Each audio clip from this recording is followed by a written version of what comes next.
Libra.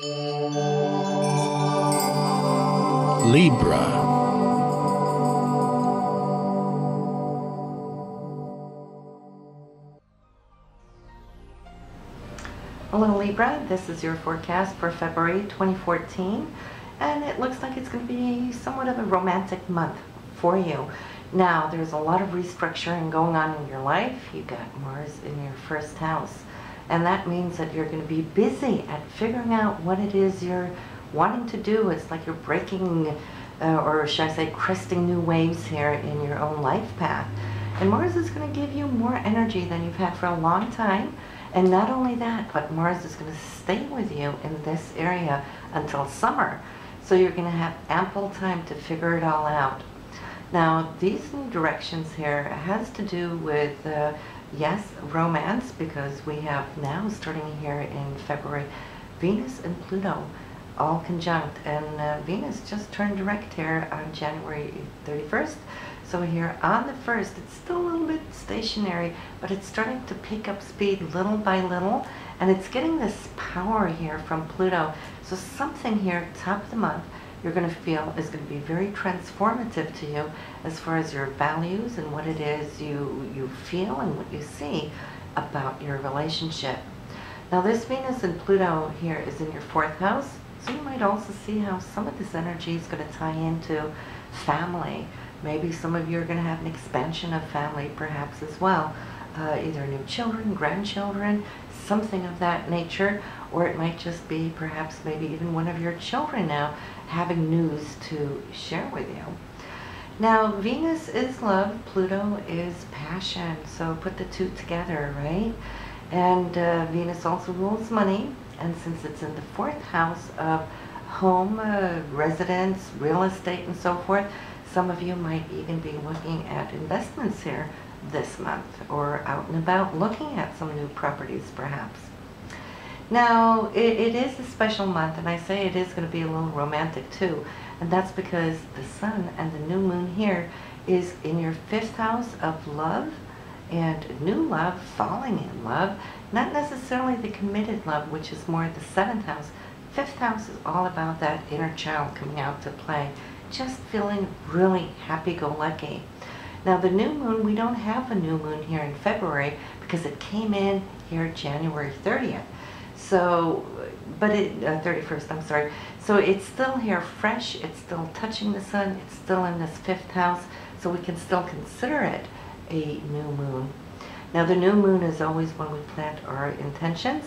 So if you're listening to this on the January side, make sure that you make those intentions on the very last day here, January, so that you can get that in. We're going to see that it's shifting for a long time now. We've always had the new moon coming in early in the month, full moon later in the month. But now, since we also in January had that new moon, we had 2 new moons there. And here we will have 2 new moons coming up in March as well. That's going to shift it all over, meaning that we're going to start off our months with a full moon first, and then the new moon later in the month. So full moon is harvest time, new moon is planting those seeds. So we're going to start seeing that the intentions from our prior month is going to fall into the new month earlier. Now, this full moon for you is going to be a little bit exciting because why? It's falling into your 11th house. That has to do with hopes and dreams. So some of you might just see engagements taking place here this year for you. That doesn't mean, you know, every Valentine's Day we'll see a ring on somebody's finger. But for you, Libras, this month would be a perfect month for you. Tying in with your hopes and dreams, it also has to do with friendships, new people coming into your life. So you might find that February might be a very busy month in that aspect. It also rules social networks, so some of you might find a new partner online, for example. And it now being the full moon here this month in Leo, well, that's bringing out the heart. Anything Leo does, it's with a big heart, with a lot of pride, a lot of joy. So the 5th and the 11th house here, they're kind of like doing the dance, doing hand in hand. We got the new moon, we got the full moon there, we got love here, we got hopes and dreams and wishes up here. So you can see how this is really starting to look out like it's going to be a great, great month. Adding to that, Venus has been retrograde from December 21st, and it turned direct January 31st. So it is now with us, and it is just beaming these energies, and now really tying up here towards Jupiter in the opposite sign in Cancer. Well, these two now are working on things, maybe perhaps also of the past. And I would like to say that might just affect the way you work, how you work. Maybe you've been working on prior deals, for example, really had a feeling of great expansion in the area of career, and then it just silented down a little bit. Jupiter is asleep, but it's still doing good in your career house, just because it's such a benevolent planet. But it will be retrograde until April, early April there. So, but having Venus coming in here, shooting its beams towards it and activating and moving forward, well, the good thing about Jupiter retrograde is that things you've worked on in the past may now come back into the picture and behoove you. So it brings, you can reap things here with Jupiter in this position. So pay attention to see if there's any opportunities coming your way. It could be, say you were out looking for a new job, put in applications somewhere earlier on, didn't hear from them. Well, they might now start showing up, for example. Then we have Mercury. This month Mercury is going to go retrograde for 3 weeks. So anything you need to do, you want to do it and get it done before February 6th. Okay, so between the 1st and the 6th, if you need to sign any contracts, go ahead and do it. Late January, if you're listening on the January side, you don't want to sign any contracts either here January, just because Venus is retrograded. Venus is profits, right? So you want to hold back on it and kind of mark out on your calendar anytime between the 1st and the 6th. The 6th is cutting it close because that's when it is turning retrograde. So I'd say between the 1st and the 5th is better. And then hold off throughout all of February into March. Mercury turns direct again here on February 28th. So March 1st is good, even though Mercury is going to be moving through its shadow until March 20th. So after March 20th, that is perfect. If you can, hold out that long. So what else do we have? We've got Jupiter here turning direct April 8th. So until then, it's all about tweaking your career, looking at it, making plans, negotiations, doing your research, for example. Great time for it.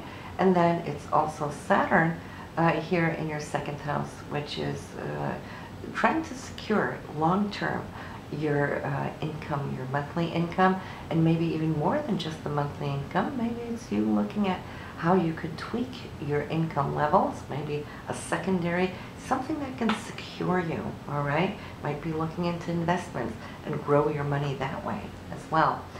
But we have here, it starts off a little slow on top of the month, and that's okay, that's good. We're all needing a little bit of a break. There was a lot of energy going on there in the very last part of December, also into January. A lot of you made changes. Some of you just broke away from certain situations that no longer behooved you. And now you're kind of like taking a deep breath and feeling that you are liberated to actually start on these new paths. So it's good to just have a little time to contemplate. But then February 11th, we have the Sun square Saturn. This is a day which is very sober.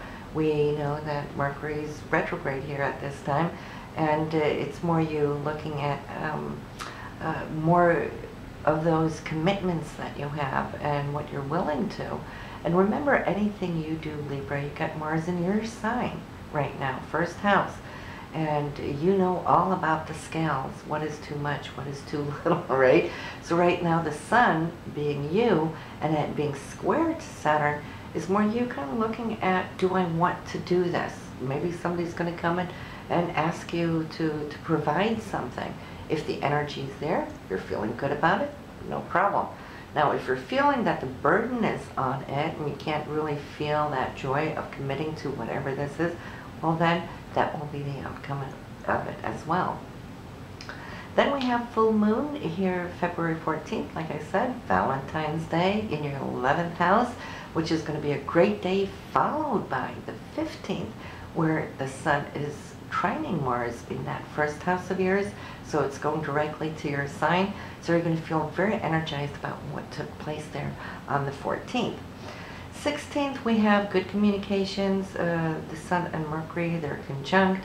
You're very clear, crystal clear on this day. Then we have the 18th, where the sun will ingress into Pisces, so you're going to feel from this day onwards, a lot of those creative juices are going to be kicking in, where you're wanting to expand a little bit more and do something more on a daily basis, because this is where you're wanting to express those activities. Maybe break away a little bit from the old habits, creating maybe a new diet or a workout routine. Perhaps the sun is going to energize you here in this area of the 6th house. And at this point, of course, Mercury has been visiting here. It started you off here, but it's retrograding back into the 5th house, meaning that you still have things to finalize here when it comes to a project, or perhaps with one of your children, things that were on the table a little bit earlier in the month, or perhaps also there in January. Some talks there that weren't totally resolved quite yet, and it could also be with your loved one. So this is going to come from this time of the month and backwards into this area of love and relationships, and you'll see how Mercury is going to be tweaking this area for you. Now on the 19th, just like where you were there on the 11th, when the sun was a little conflicted with Saturn, Saturn being here in your 2nd house, well, it is now being squared Mercury, so Mercury might have to revisit and have a new talk of what you had on the 11th.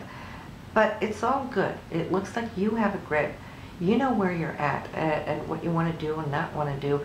It might have to do also with how you spend your money along with your partner, or either to your children or to some creative aspect. Do I want to put my money on going to a course? Should I save it and keep it for later?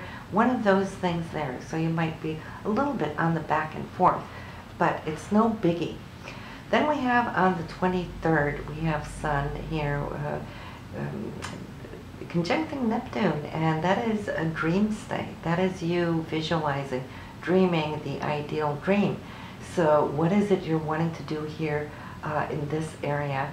I see, for one, it has to do with health, and so that's probably maybe following along the lines of what you started earlier in the month, trying to turn around your diets perhaps, but it's also the service we do to others or for others.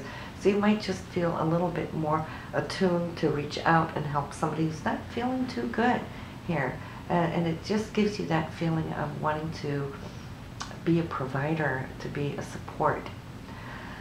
February 25th, Venus and Saturn is sextile. Venus is your money, Venus is your love and your romance. Saturn being in the 2nd house, once again, you looking out for those things that you value. Your income, for one. Secondly, it's your self-esteem and what is appropriate for you right now, because many of you Librians, you've been processing rather deeply here from last year, 2013, and you're getting a good footing, a good grip on what it is now you want to do in the not just near-term future, but where you're heading over these next couple of years. See, Saturn always gives us the foresight for the long term, that far horizon. So it's like saving up some energy so that you know you can take the long haul, and whatever long haul plans you have here on the 25th should be a good time for you to get some extra insight on it. And then we conclude the month here with the last aspect that we are receiving, 26th. It's Jupiter here square Uranus. So whatever has been on your scales, you might come to a conclusion, either to go for it, make the jump or take the dive into the deep end, or it may also be that you will maybe come to consider that, no, I'll put it away for now. So it goes to show there's not a lot of quick decisions here in February. It's more like, I really need to think about it. I need to mull over it a little bit. And it's only because you're not in a fast forward motion this month. It's more taking the long perspective. So anyway, this is your forecast now for February 2014. So listen to your moon and rising sign and make sure to subscribe if you already have it. And then you'll get your videos into your inbox next month. See you then.